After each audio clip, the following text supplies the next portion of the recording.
اداکارہ مومنہ اقبال نے NCCA میں ہراساں کرنے کی شکایت درج کی، جس پر پنجاب کے MPA کو طلب کیا گیا اور مومنہ اقبال نے لیگی MPA ثاقب چدر پر نجی تصاویر لیک کرنے کا الزام عائد کیا ہے اور ان کو روکنے کی استدعا بھی کی ہے۔ بابر ڈوگر صاحب، سب سے پہلے تو یہ جو ایشو ہے، یہ جو معاملہ ہے، ہم دیکھ رہے ہیں کہ سوشل میڈیا پر بہت زیادہ ہائی لائٹڈ ہے۔ کیا دیکھتے ہیں آپ، یہ سٹوری کا آغاز کیسے ہوا؟ اور ہمارے دیکھنے والے جو ہمارا پروگرام دیکھ رہے ہیں، بتائیے گا کہ اس سٹوری میں اب تک کیا چل رہا ہے؟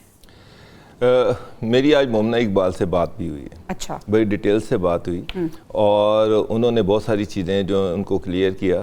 تو اس کے ساتھ ساتھ آج ثاقب چدر صاحب جو ہیں، ان کے جو وکیل ہیں علی اشفاق، انہوں نے بھی کل میڈیا سے بات کی۔ اس میں بھی انہوں نے بہت ساری چیزیں جو ہیں اس حوالے سے انہوں نے بھی بہت ساری چیزوں کو ڈسکس کیا۔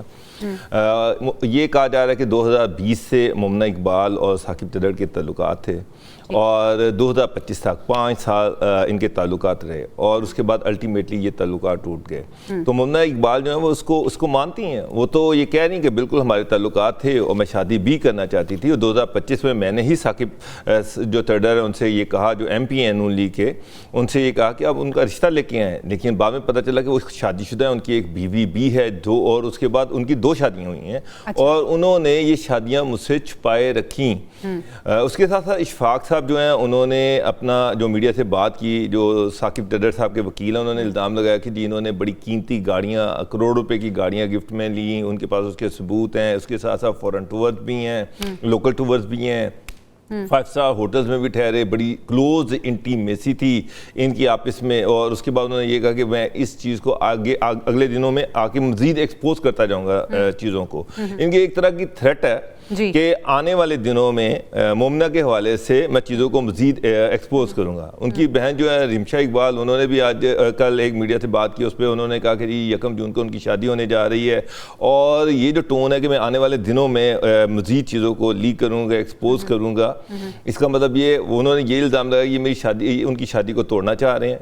1 جون کو ان کا نکاح ہے۔ تو آج CM کا بھی ایک ہینڈ آؤٹ آ گیا، اس میں انہوں نے بڑا کلیئرٹی کے ساتھ کہا کہ وہ کسی صورت میں خواتین کو ہراساں کرنے کے حوالے سے کسی بھی ایشو پر اس کو ٹالریٹ نہیں کریں گی اور اس کیس کی فیئر انویسٹیگیشن ہوگی۔ تو اب مومنہ صاحبہ جو ہیں وہ تو اس چیز پہ بھی انکاری نہیں، وہ کہتے ہیں بالکل میں نے پاکستان کے اندر بھی ان سے ٹریول کیا، میں نے ان سے گفٹ بھی لیے، البتہ وہ اس چیز کو کہہ رہی کہ میں باہر نہیں گئی، پاکستان سے باہر کوئی ٹریول نہیں کیا۔ شادی بھی کرنا چاہتی تھی، شادی اس لیے ٹوٹ گئی کہ انہوں نے اپنی شادیاں چھپائی ہوئی تھیں، جھوٹ بولا، اس کی وجہ سے شادیاں ٹوٹیں، گفٹ ان سے میں نے لیے۔ اب یہ اچھا بابر ڈوگر صاحب، مجھے یہ بتائیں کہ قانون اس حوالے سے کیا کہتا ہے کہ ٹھیک ہے، جس طرح سے وہ مان رہی ہیں کہ ایک تعلق تھا، تعلق ختم ہوا اور تعلق ختم ہونے کے بعد جو ایک شخص ہے وہ اس طرح سے آپ کو ہراساں کرے اور آپ کو بلیک میل کرنا شروع کر دے، تو جو قانون ہے اس حوالے سے یہ کیا کہتا ہے؟ دیکھیں، ان کے خاوند پہ، ان کے جو ہونے والے خاوند ہیں ان پہ ایک پرچہ کاٹ دیا گیا، FIR کاٹ دی گئی۔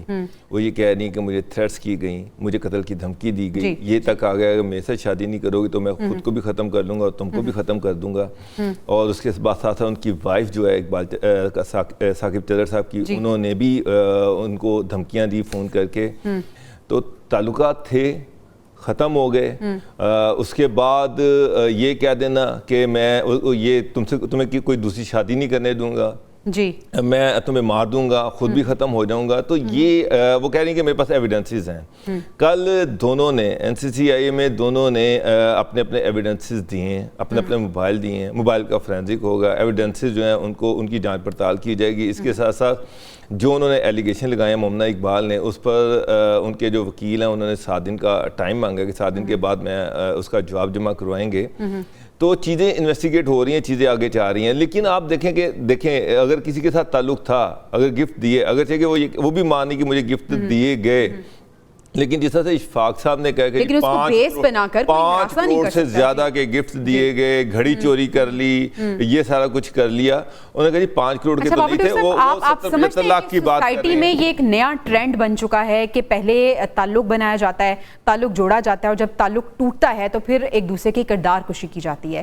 یہ ایک نیا ٹرینڈ ہے، یہ پہلی سٹوری نہیں ہے، اس سے پہلے بھی ہم نے بہت سے واقعات میں دیکھا کہ ایسا ہی ہوتا ہے۔ دیکھیں، تعلقات تھے، تعلقات ہوتے ہیں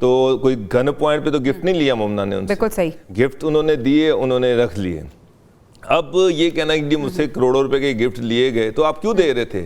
کس نے آپ کو مجبور کیا تھا؟ کوئی گن پوائنٹ پہ انہوں نے لیے, کوئی چوری کی ہیں, کوئی آپ کے گھر میں ڈکیتی ڈال کے وہ گفٹ لیے, آپ نے اپنی مرضی سے دیے ہیں. آپ ایک ایم پی ہیں, آپ بالکل عقل مند آدمی ہے. اگر آپ نے جو بھی کیا اپنا نفع نقصان سوچ سمجھ کے سارا کچھ کیا, کوئی چیٹنگ نہیں ہے, کوئی فراڈ نہیں ہے, تو سیدھا سیدھا یہ اب یہ بھی ایک بلیک میلنگ ہے. جی مجھ سے اتنے گفٹ لے گئی, کروڑوں کی گاڑیاں لے گئی, میرے سے گھڑی لے گئی, میرے سے فورن ٹرپ کی, تو آپ کیوں ساتھ لے کے گئے؟ بالکل ایسے آپ نے اپنی مرضی سے یہ سب کچھ کیا, لیکن اس کے بعد جب یہ تعلق ختم ہو گیا ہے تو پھر اب ہراساں کیا جا رہا ہے. مریم نواز صاحبہ نے بھی کہا ہے کہ خواتین کو ہراساں کرنے والوں کو بالکل معاف نہیں کیا جائے گا اور اس کیس کا میرٹ پہ فیصلہ ہوگا.